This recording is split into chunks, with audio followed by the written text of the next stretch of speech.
දේශීය පුවත්. අන්තවාදී එක්හෙද සංගමයක් සංවිධානය කළ වැඩවර්ජනය මුළුමනින්ම අසාර්ථකයි. ඉන් රෝහල්වල දෛනික කටයුතු වලට කිසිදු බාධාවක් සිදු නොව බව රෝහල් බලධාරීහු අවධාරණය කරති.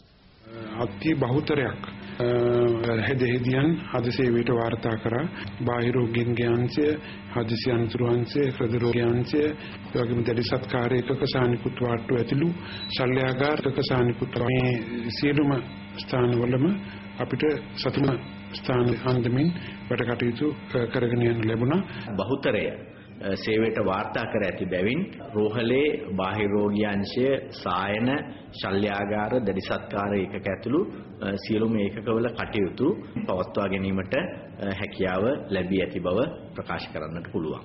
අද දින කරාපිටිය ශික්ෂණ රෝලේ පැවති ඒ වෘත්ති අරගලයේ ඔවුන්ගේ අවශ්‍යතාවයන් ඉටුවුන්නේ නැහැ. අද සාර්ථකව කරාපිටිය රෝලේ හැම මිනිත් එකම හැම එකකින්ම නර්සස්ලා රාජකාරියේ එල්ල ඉන්නවා.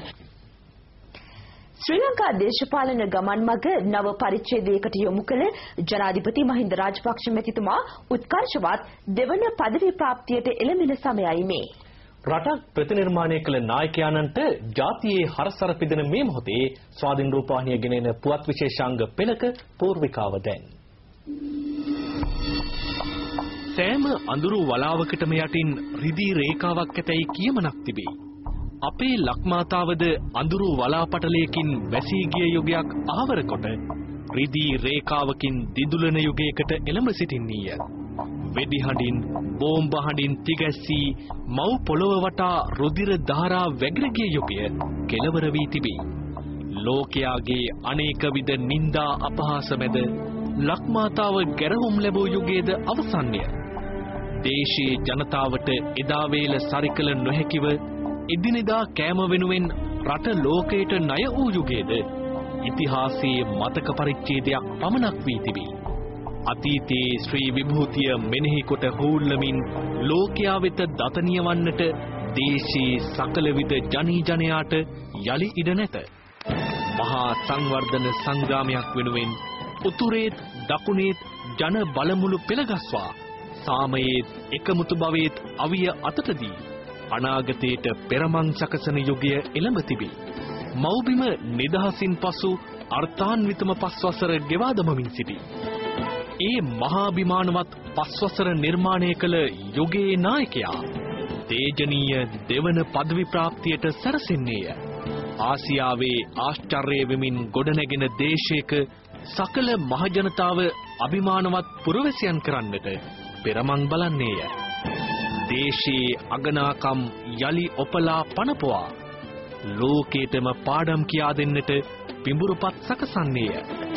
මේ අපේ මව්බිමේයි සැමට කටපුරා ආඩම්බරයෙන් කිව හැකි යුගයක තවත් පෙරලිකාර පරිච්ඡේදයක් ආරම්භන මොහොතේදී හෙට සිට ස්වාධීන රූපවාහිනී පුවත් තුලින් අදියරෙන් අදියර ඔබ හමුවේ දිගහැරෙන්නේ දේශයක් වෙනස් කළ නායකයාණන්ට පිදෙන ජාතියේ හරසර හෙවත් ලෝකයක් හමුවේ යලි නැගී සිටින අභිමානවත් ජාතියක සාඩම්බර කතාවයි.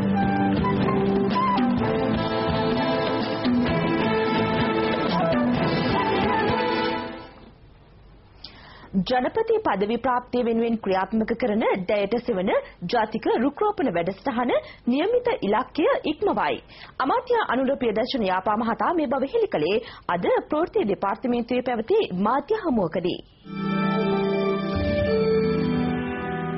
පළාත් සභා ආශ්‍රිතව තියෙන සියලුම අංශ, ස්වේච්ඡා සංවිධාන, පෞද්ගලික ආයතන, හමුදා ප්‍රධානීන් ඇතුළු හමුදා බටයින්, පාසල් ගුරුවරුන් සහ දරුවන් ඇතුළු සාමාන්‍ය ජනතාව වශයෙන් විශාල පිරිසක් අපිට සම්බන්ධ වෙලා ඉන්න දිසාපතිතුමන්ලා ඒ සියලු දෙනා.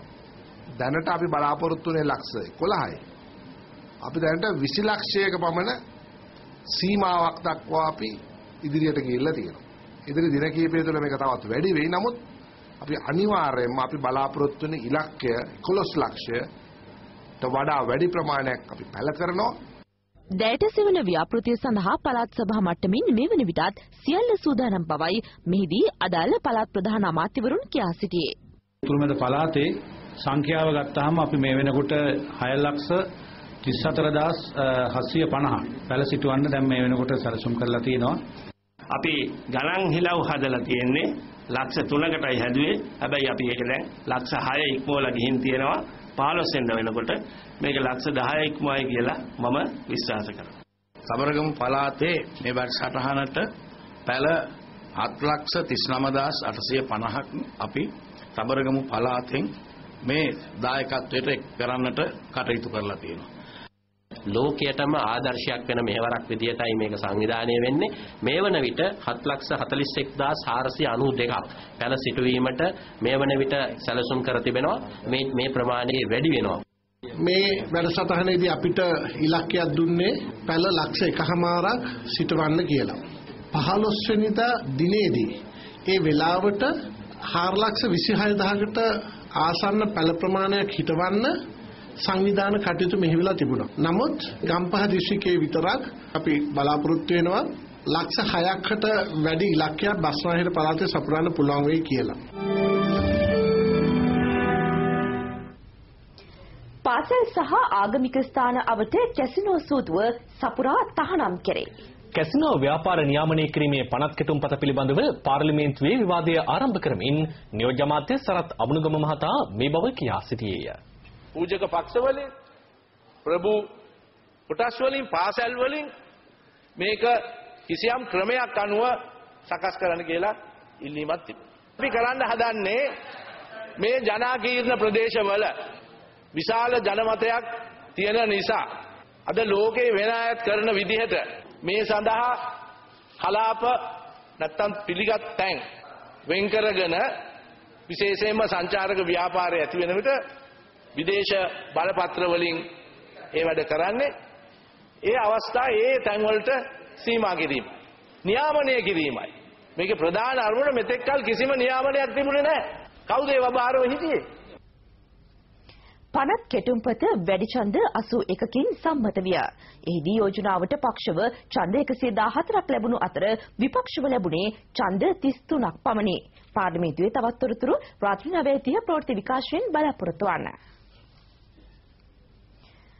ජනාධිපති මහින්ද රාජපක්ෂ මැතිතුමාගේ දෙවන පද